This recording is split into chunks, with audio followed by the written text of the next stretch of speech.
Hi hello welcome back to my channel జున్ను టుక్ and mom. And ఈ వీడియోలో అయితే నేను చిన్నపిల్లలకి కోల్డ్ ఎలా తగ్గించాలో మీతో షేర్ చేస్తాను.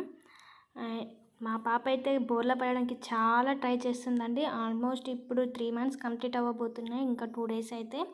సో ఆల్మోస్ట్ బోర్లా పడుతుంది.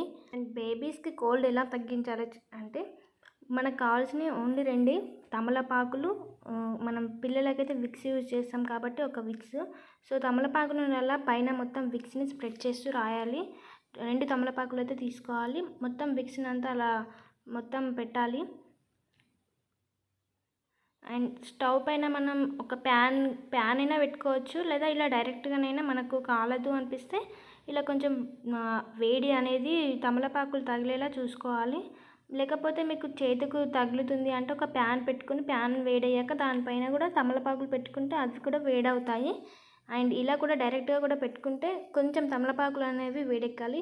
అలా వేడైనప్పుడు మనం ఇందాక రాసిన విక్స్ అనేది మెల్ట్ అవుతూ ఉంటుంది.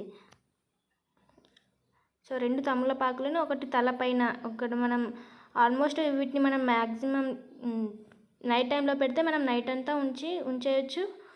సో వాళ్ళు ఎక్కువగా పడుకొనే ఉంటారు కాబట్టి అవి ఎటు కదలవు. అదే డే టైంలో అయితే పోతూ ఉంటుంది. సో నైట్ టైంలో ఇలా పెట్టేసి మనం ఎలాగో క్యాప్ కానీ కుల్ల కానీ ఇట్లా కడతాం కాబట్టి తమలపాకుని ఒకటి తలపైన కట్టాలి.